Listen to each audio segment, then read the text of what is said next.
And welcome to another episode of Tech Talk Radio. I'm Andy Taylor. I'm Shawn DeWeird. And we are the show that talks about, well, computers, technology, and of course the internet and everything encompassing all of that. Just a couple of guys talking about tech. Hopefully we'll have some tips for you, stuff we could share. We got listener questions for today. And yeah, just the two of us today. If you can get to us today.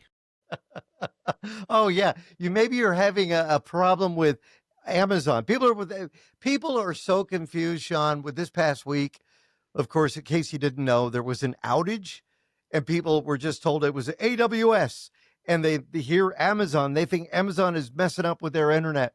Can you kind of explain a little about why does Amazon have anything to do with the services that people use, whether it be Coinbase or Snapchat or Roblox or any of that stuff, why that affected so many people this past week when they had an outage? So when you connect to a website, you're pointing your computer at a name, Google, Reddit, Verge, whatever, TechTalkRadio, whatever website you're going to. That name, your internet provider, points you to what is called a DNS server, domain name registration, DNS. That then in turn says, oh, you want Reddit, which is this IP address. And it provides that for you and it connects you. Amazon, so those websites host their content in the cloud or at storage servers, on-prem solutions. But they use Amazon for resolving that DNS information. That's a huge business portion for Amazon, isn't it? Yeah, it's billions of dollars a year, like billions, like it's ridiculous. And so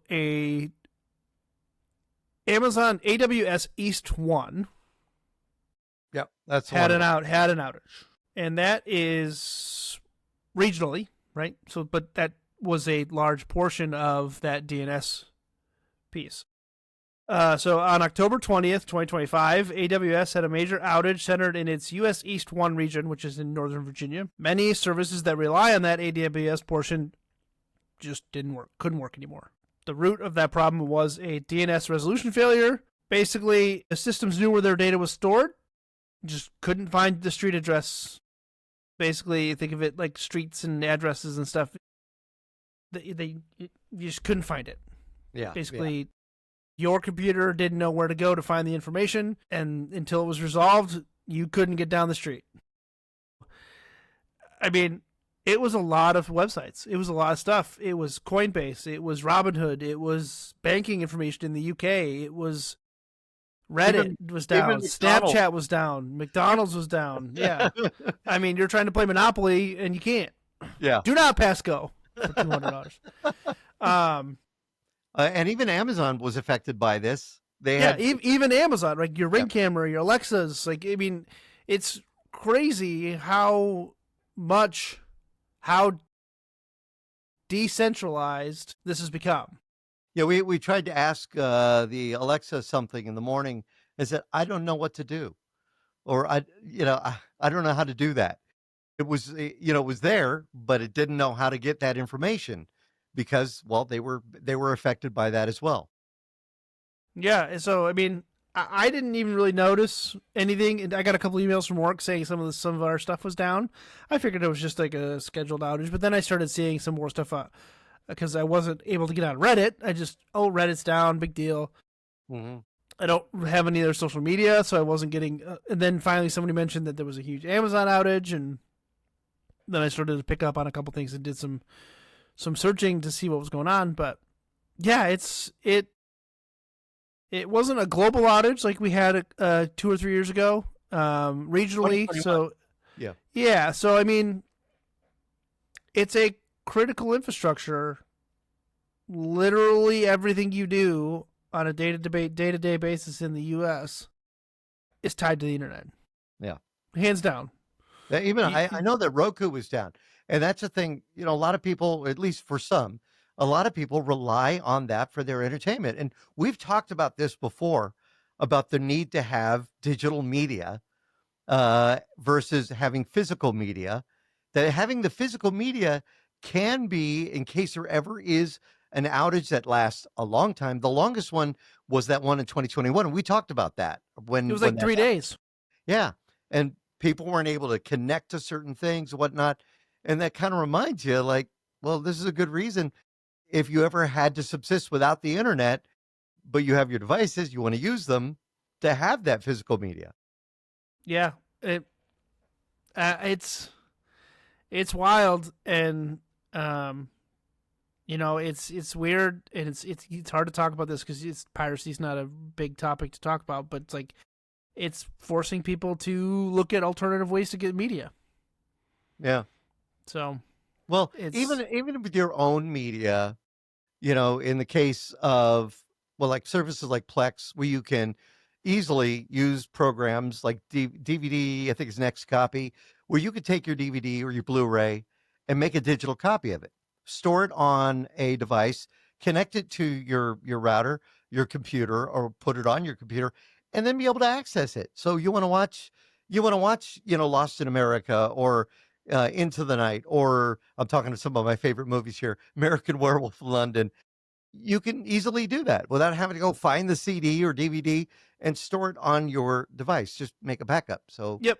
My whole book. I have a bookshelf just off screen here. That it has my DVDs on. I have a physical DVD collection. It's not as big as it used to be because I've gotten rid of some, but all of them are digitized.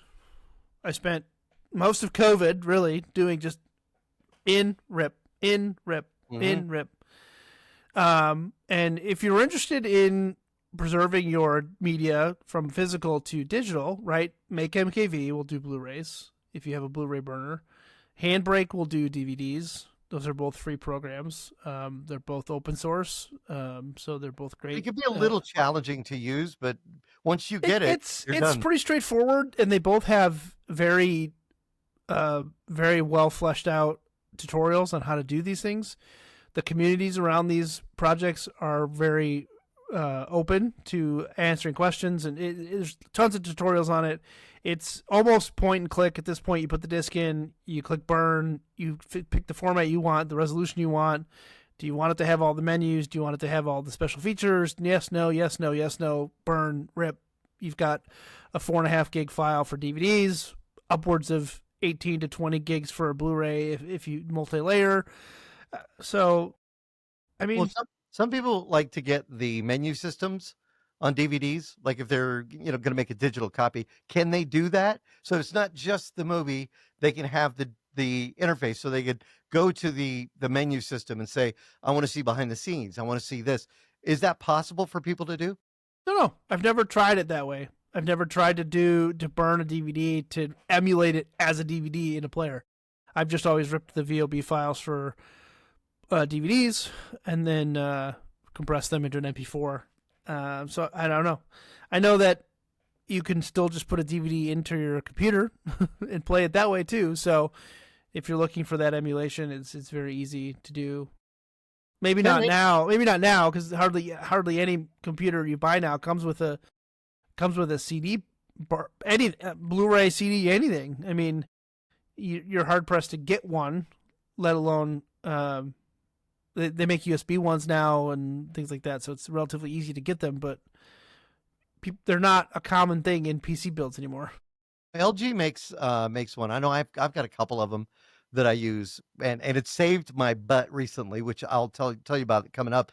But it's really interesting. There's a story that I read on one of the tech blogs that optical drive demand has gone up with Windows 10 retirement. Japan was one of those. They found users switching to Windows 11 were buying up Blu-ray drives to have inside their machines.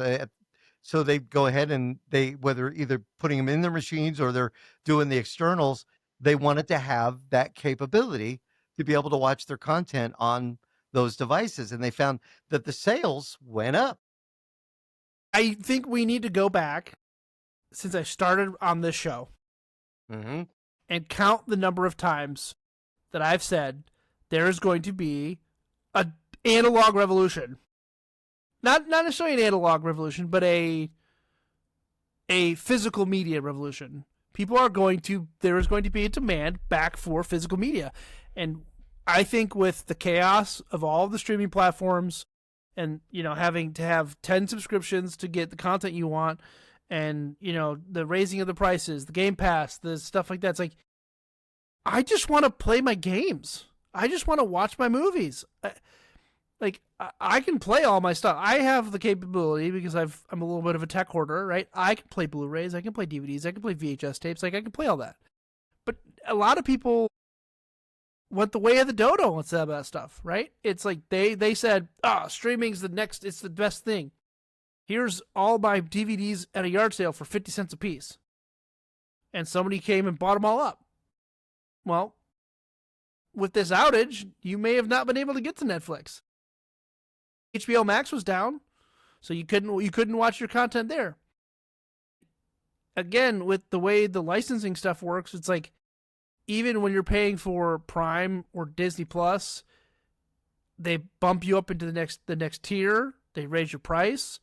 All of a sudden, you log in and you start streaming Moana for your 3-year-old, and you get served 2.5 minutes of ads. Mm-hmm. And it's like, whoa, wait! I didn't think I was paying for. I didn't think my plan included ads on Disney Plus. And then you look and they say, oh, by the way, the price went up. You're not paying for that price, so you got shifted into an ad plan. Yeah. Well, what the heck? It's like 2 minutes of ads for a 4-year-old will just lose their interest completely. That's why we pay for YouTube Premium. Our boys like to watch YouTube. There's a handful of shows. Nickelodeon has a couple things on YouTube. Blippi, a handful of those shows that are on YouTube. Trying to watch any of that content on YouTube without YouTube Premium, with the ads, was literally a miserable experience. And getting ads, it's a nightmare. And I get it. People don't have I feel very privileged to be able to pay for a handful of subscriptions to not have ads. And I understand that. But it's a miserable experience. And there was just a price increase too this week, in case you didn't know. And it's weird. They didn't really talk about it. I don't think they talked about it before they made the announcement, but Warner Brothers Discovery, and now, there's big talk now about there's going to be a sell or a purchase outright. Comcast is one of those that could possibly be interested in buying. But Warner Brothers Discovery, as of this past Tuesday, said the cost of your HBO Max plans going to increase. Again, another increase. If you get HBO Max Basic with ads, which will allow you to stream on 2 devices simultaneously. So if you've got a household and your kids are watching it in one, or maybe you like a show and your other half goes and wants to watch something else on that services, monthly, it goes up $1. Now, we might not think $1, but when you add Paramount Plus, when you add Discovery, if you're paying for that, when you add Netflix, the Netflix, and it's obscene. It gets crazy. It's obscene. More than cable. And you just don't realize it. And it's all just gross marketing, hostile marketing, and I wish sometimes we had digital rights like the UK does in some instances, because that would shore up a lot of this stuff and get us on track to actually having user rights to some of this stuff. I had a lot of people that would tell me, but they're getting rid of their DVDs, and they would say, well, it's okay because it's streaming. I can find it anywhere. I there's a website I love to go to, and you could check this one out too. It's called Real Good. And it is a site you can go to, and you could type in a movie, realgood.com, and say you want to see this movie. When the Mrs. Bucket from Keeping Up Appearances died recently, I thought, I want to watch some of those episodes. And I don't have the DVD box set of Keeping Up Appearances. It's good British comedy. And you go there and you find, okay, where can I watch it? It's only available on BritBox, but it's also available on the Roku channel, which you don't have to have a Roku device to be able to watch a Roku channel. you could go ahead and just watch it there. And they've got a guide you can go through, and you could find it there on that service. So it's a great way to find out where a movie that maybe you liked or a TV show you like is available to stream. And it might be on Netflix or it might be on HBO Max.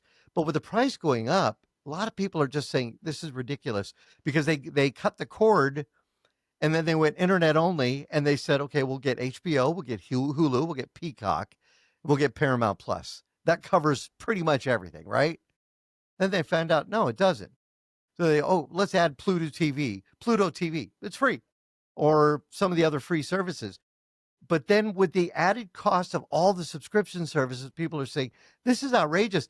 Like if you do an HBO Max standard, no ads, streaming on 2 devices, the same time, it's $184 a year.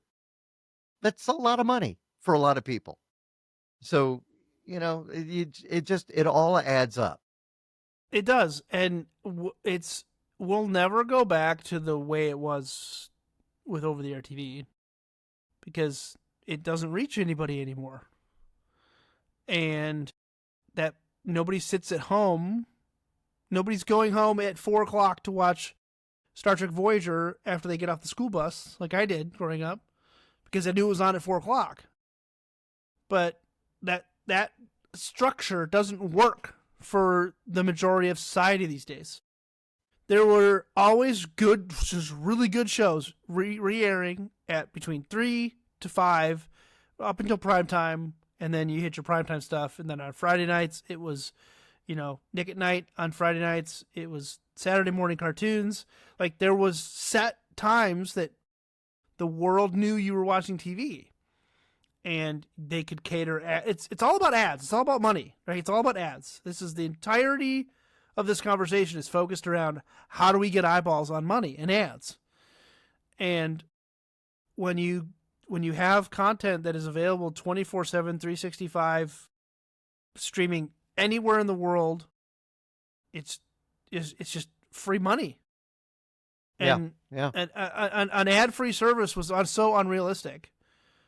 And based on the amount of content these places are pumping out, you're paying big bucks for studio content, not network content, not already invested money into, an affiliate, NBC, ABC, CBS, Fox, whatever.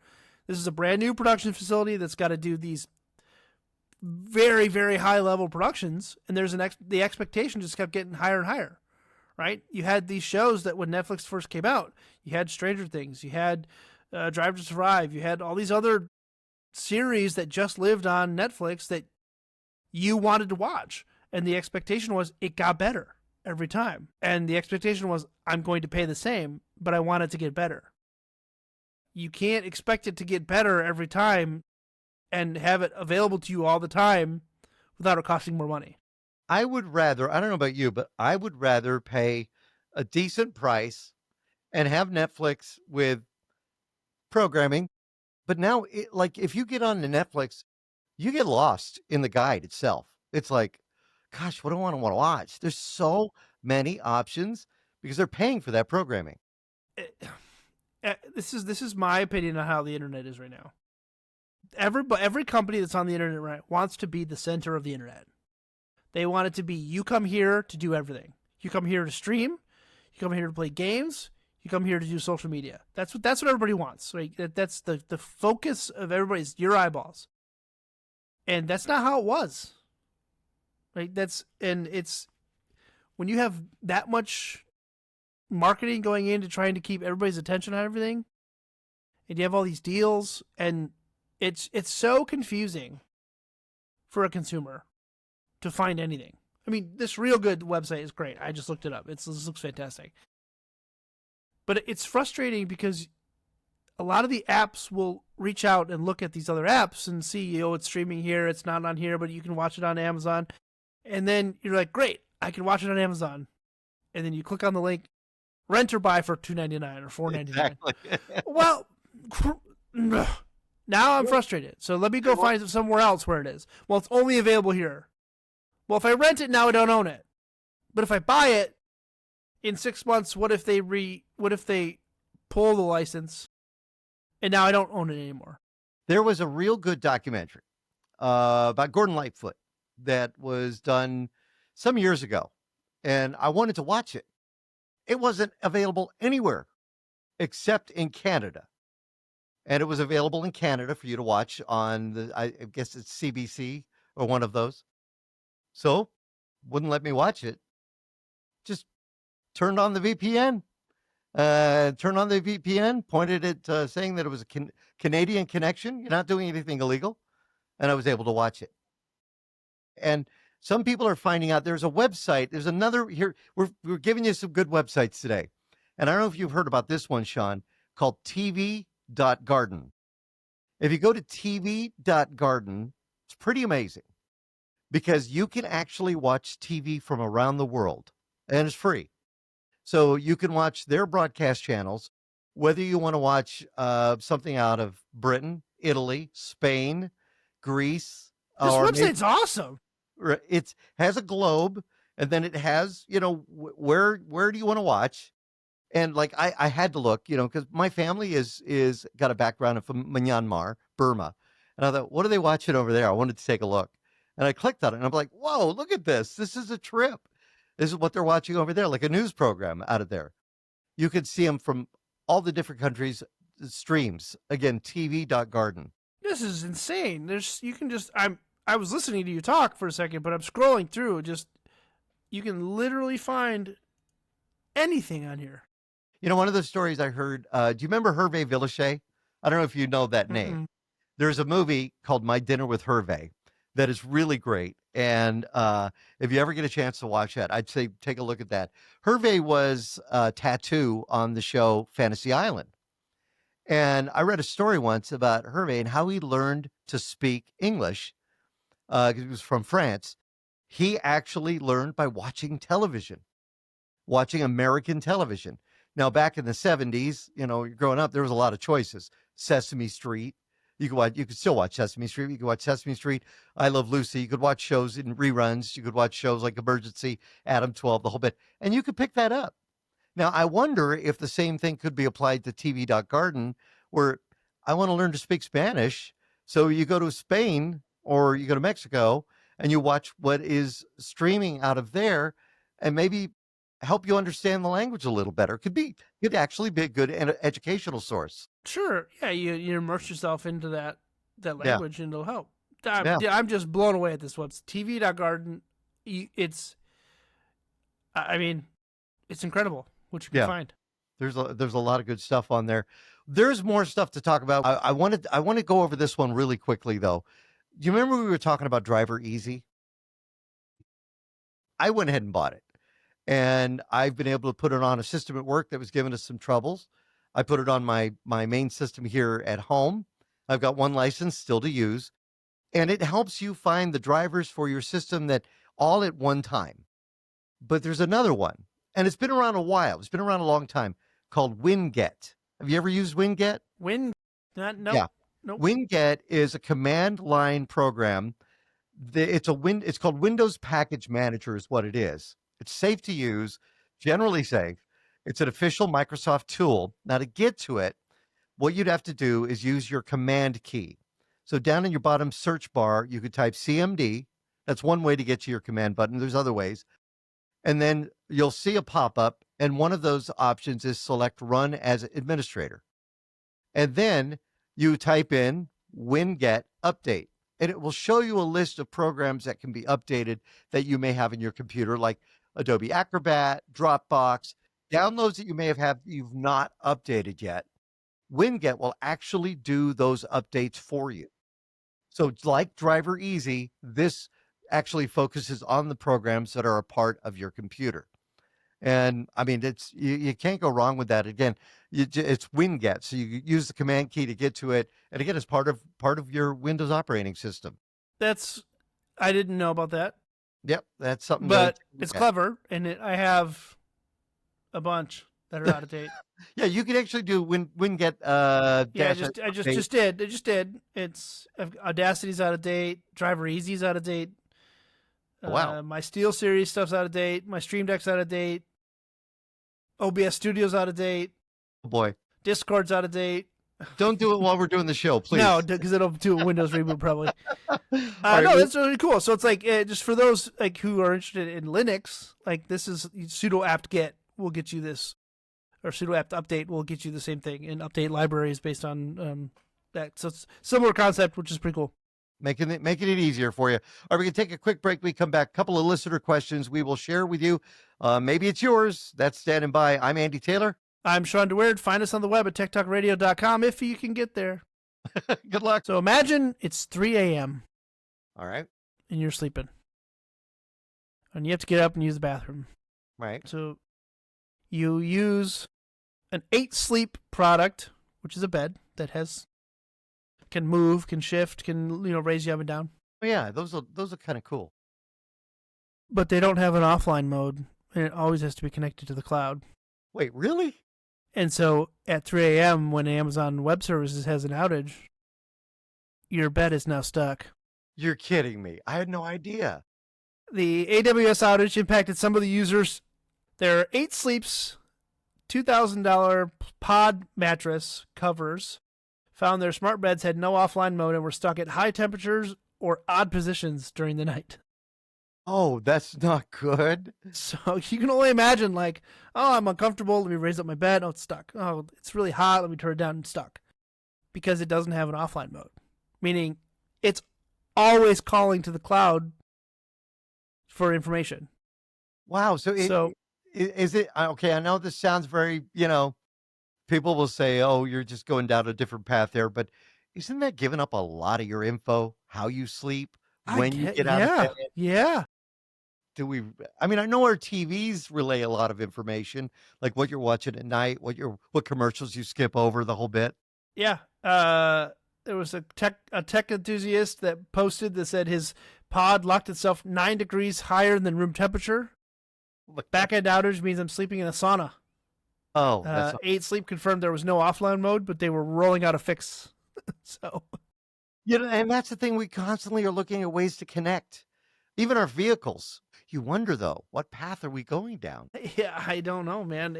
I talked a little bit about this at work with a coworker about how do I explain the internet to my children, okay? Because and you've experienced this too. I experienced it a little bit differently than even you did, right? Because growing up, the internet, in my my preteens, the internet was very much not a thing. It was very hard to come by. It was only dial-up. It was expensive. And so we just didn't have it. And then getting into grade school, we had basic internet connectivity, got introduced to, number munchers on the Macs and, games on, the 5 1/4 inch floppies and stuff like that.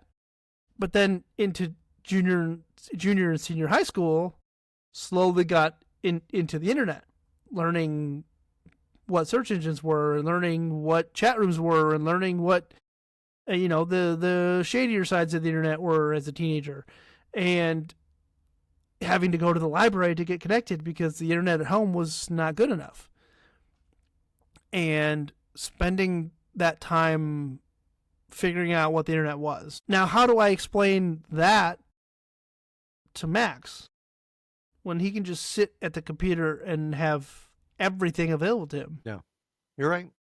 Right? If I gathered up a dozen of my friends from high school and said, do you remember that Strong Bad video from Homestar Runner? Everybody's going to know what that is.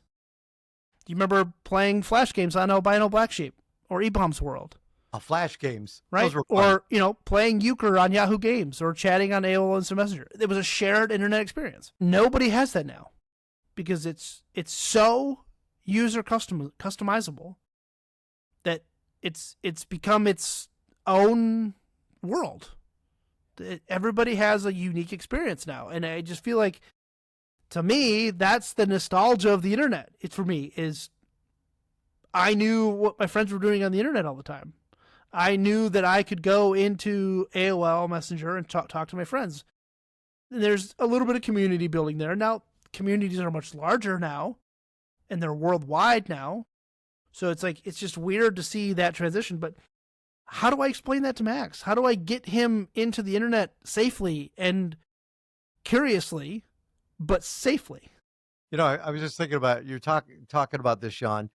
I remember, when I learned to drive, the warning came out from my parents: never pick up hitchhikers. Now, I remember in the late '60s going to San Francisco with my parents in our station wagon, driving back. My dad pulling over to pick up a couple of hitchhikers that were in military uniforms. You would never ever think about doing that today. Turned out they had just gotten back from Vietnam, and they were working their way to get back to Los Angeles. Luckily, we were going that way, and I learned some things. I don't remember. I was too young, but you wouldn't do that these days. And now that's become the internet danger, where you don't pick up, strangers on the road. Now you don't communicate with strangers on the internet. That's the new danger zone, Shawn, to talk to the kids about. Don't do this, don't do that. And I think it's going to get even stronger. Now they're worried about telling the kids about AI and how to use AI and not to get in trouble in school and how to learn. Yeah, And it's weird to think that in 20 years the internet has changed that much. 25 years since I've really been a user of the internet, and how much it's changed for my generation and then Max's generation. It's wild. And even through major world events like COVID, that changed how a lot of people viewed the internet. So you have kids that are graduating from high school for college that lived through COVID, and even their experience is different, and how they see the internet and how they approach it and how they approach classroom learning and stuff like that. It's so weird how mentally challenging the internet can be, and how, from a society perspective, how important it is, because it's literally the connectivity of the world right now, and two, how dangerous that is. I wanted to get my grandson. I heard a study the other day about the internet and how numbers are coming down when it comes to mathematics, when it comes to writing, when it comes to reading. And I wanted to get him into reading because that was what pulled me, as a student. I love reading. I've always loved reading. So I wanted to find, like, and the thing is, you can't just give them a book and say, here, read. Now, many parents out there might be going, yeah, you can. They can't, because they're so distracted by technology that I want to find a way for technology to help with the reading. I don't know if that's possible. I believe it is. Hooked on phonics, like, that's technology, right? It's the CDs or the tapes that played, and you read along with the books. That's technology, right? Everybody thinks that technology has to be a computer. It has to be the internet. Technology is the advancement of the human technology, not just internet and in electronics. Technology can be many forms. So it's like going back and using technology that isn't computer related can be a huge part of that. Wow.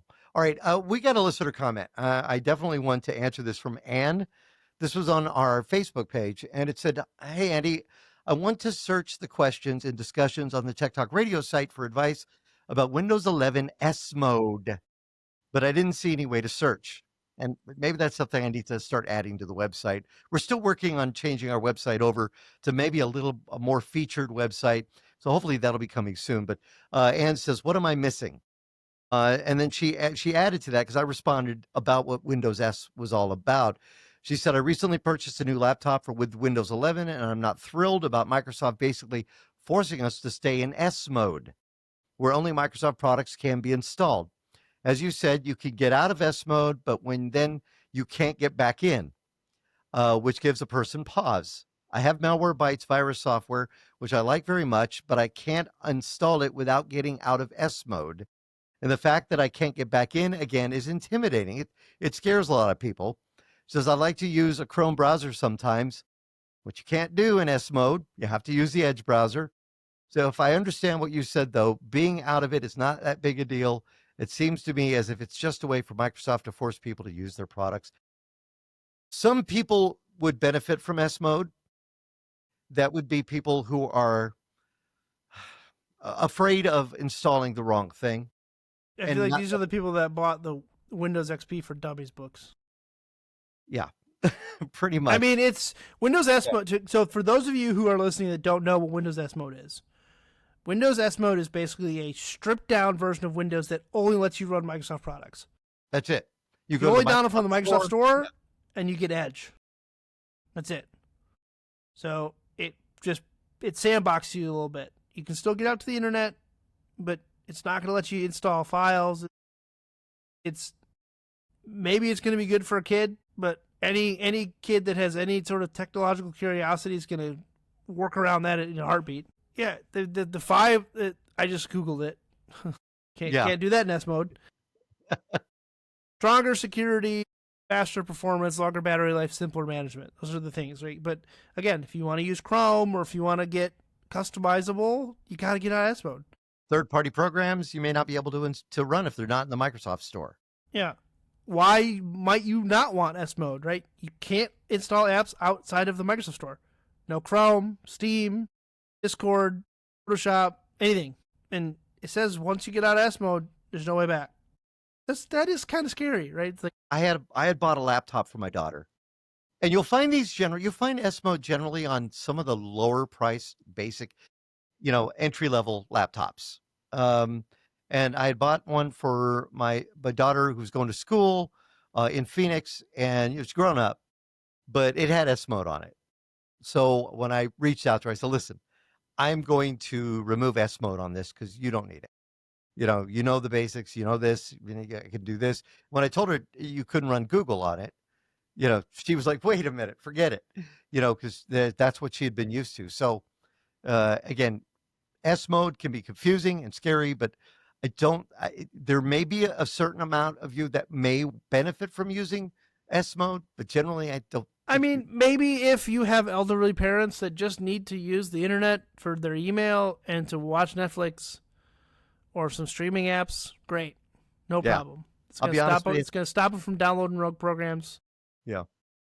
I miss the calls from my mom. My mom's no longer with us, but I miss those calls. What is this pop-up, Andrew? Do I need this program, Andrew? I just want to play my solitaire, Andrew. So yeah, having a mom who was a little bit more technical savvy. Yeah, she solved a lot of her own problems, which is great. My dad, on the other hand, not so much. My in-laws are a little technical inept, but it's great. I get to help them. I helped them get a laptop. Went through all the OneDrive stuff where it forced you into logging in, and Windows is in a weird state, and it's again full circle with the ad stuff we were talking about earlier with the web streaming, with the video streaming. It's like they just want your eyeballs, right? They want to put ads in these places. In my experience with computers and stuff, it's like going back to started on Windows, Windows 95 and Windows 98 and Windows XP and Vista. And then once Windows 8 came along, that was really the first realization that they could put ads in the home screen. Yeah. Yep. So you click the start bar, and all of a sudden there's an ad for you might want to search for this based on your recent searches. It's like, whoa, hold on. What? Yeah, exactly. And then, they skipped 9 to 10. And 10 wasn't awful. You could customize your build when you installed it to say, don't feed me any of this garbage. And you could get a pretty stripped down version of Windows 10 with just the install, the base install. Not anymore. Well, we got to take a break. We come back. Shawn, I told you about a problem I had. I fixed it. I got it fixed. So when we come back, I'll tell you what that problem was and how you may be having the same issue. Tell you how to fix that coming up with Tech Talk Radio. I'm Andy Taylor. I'm Shawn DeWeerd. Find us on your favorite podcasting platform and give us a like, thumbs up, share it, YouTube, you name it. Get us out there. We love you guys. Press that button. So I had a problem, and I even had a comment from somebody saying, don't be so hard on yourself, because I thought I did the stupid thing. I have, and I've mentioned this before, a computer in our studio that originally was Windows 10. I had built a Windows 11 computer seeing all this stuff was going to be happening. And I went to install Adobe, the suite that I have that is phenomenal. I will say Adobe products are great. This Adobe Creative Suite 5.5 was phenomenal. Did everything I needed it to do. I do video, I do, After Effects, I do publishing, I do, audio editing. And I couldn't install it because it said I was installed to too many devices. Went through the rigmarole with Adobe. They said they couldn't do anything for me. Their activation servers are gone. So I had to preserve this computer, Windows 10. So I had to make the decision. Well, how am I going to upgrade it to Windows 11? So I started looking through it, looking at the computer. I made a clone of that drive, put that in the system. It booted up okay. And then I started going into BIOS saying, oh, can I prepare this to update it to Windows 11? And something I did, that was it. It would not load anymore. Tried the backup drive. That would not load anymore. I thought, I've lost this ability to have that extra Adobe suite on it. Well, as you know, I've talked about Rufus and how Rufus has just been great. It's allowed many people that have not been ready to upgrade to Windows 11 yet to do an upgrade. And the only upgrade feature I could find was to update to Windows 11 on that computer, which I could do because I did it on another drive. I could do, but I would lose my programs. So I thought, well, how am I going to get around this? And I was reading about Rufus and I thought, well, look at this, an in-place upgrade. I could do that. Well, I tried an in-place upgrade on another computer that I had here at the station, and it worked. All the programs there, everything's working. Though, I'm going to try that at home. And then I thought to myself, no, you're better off fixing Windows 10. So I found my LG backup DVD drive. I found my original disk that I had for Windows 10, and I hooked it up, booted up to the disk, and went into repair mode. And I thought, let's see if it can fix it. I mean, who knows?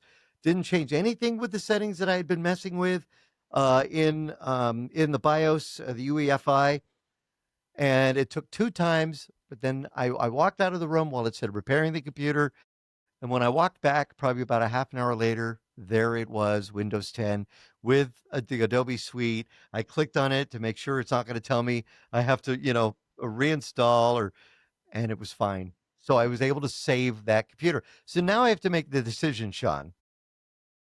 Do I use that computer as my recording source in the studio because it has Adobe? I'm using Audacity now and it works fine, but use the Adobe and have that computer in the studio. I have one in my office, one in my studio. The one in the office is already Windows 11, but now I'd have Windows 10 in the studio with the Adobe Suite, or take the chance to do an in-place upgrade to Windows 11, or just keep it Windows 10. Don't connect it to the internet. Just connect it to the network, using an IP number, and do it that way. What is going to be my solution? What do you think?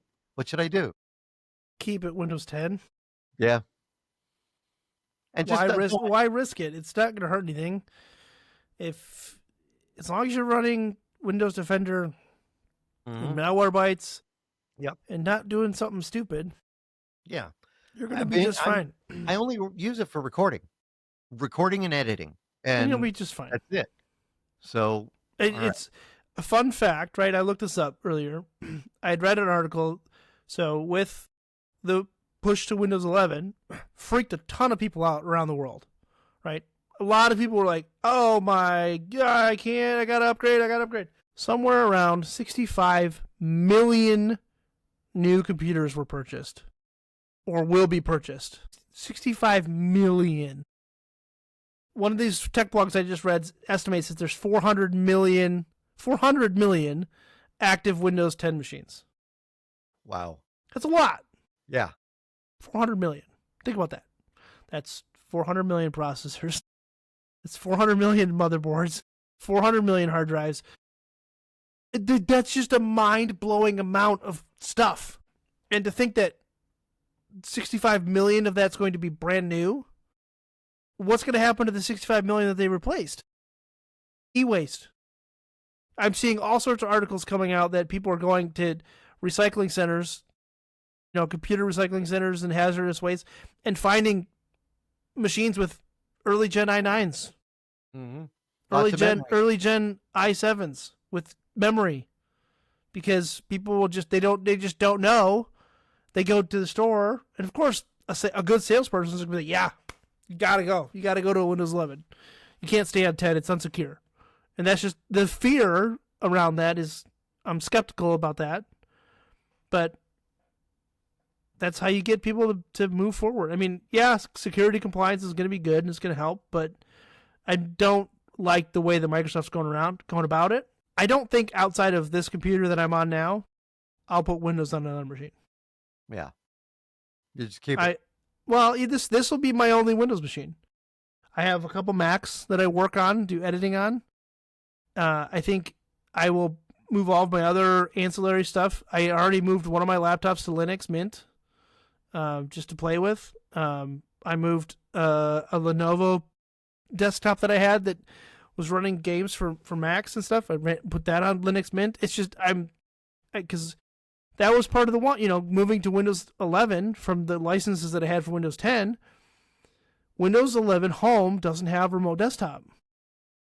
So I had to upgrade to Pro because I was doing the upgrade from remote desktop. I ran the upgrade for Windows 11, ran it rebooted, and then all of a sudden it's like you can't connect to remote desktop anymore. I didn't even have a keyboard, mouse, or monitor plugged into it because I was just using it as a play server just to put stuff on. So now all of a sudden I can't connect to it, and I'm like, what's going on? So I did some research. That kind of stuff is frustrating as a user, is having an expectation that an upgrade that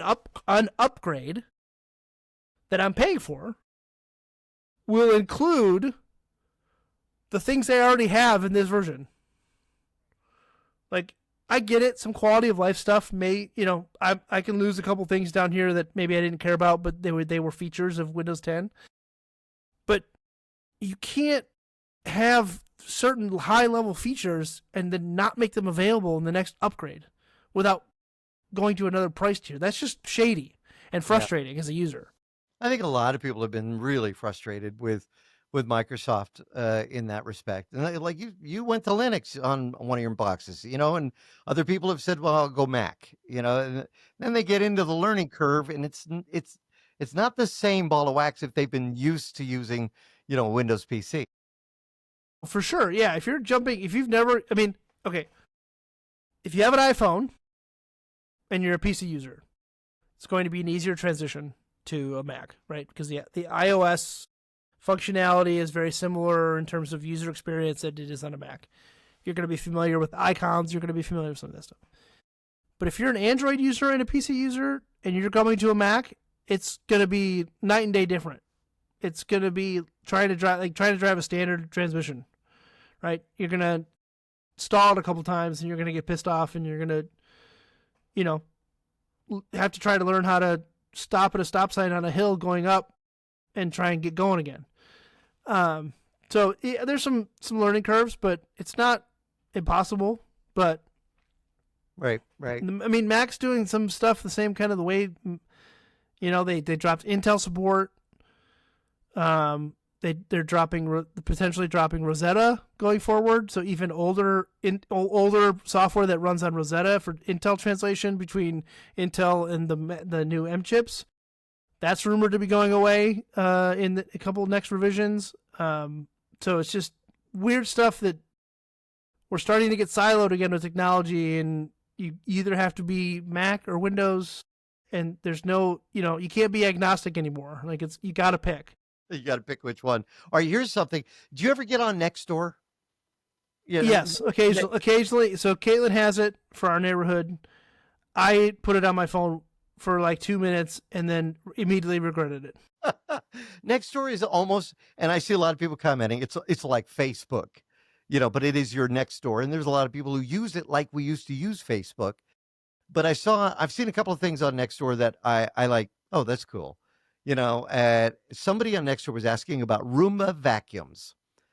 And there were some people that were keen on sharing some of their experiences when it came to the Roomba vacuums.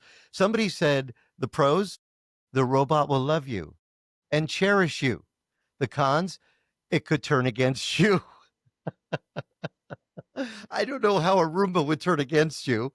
But this one I thought was pretty good. This guy has a name for his Roomba for doing the two parts of his home.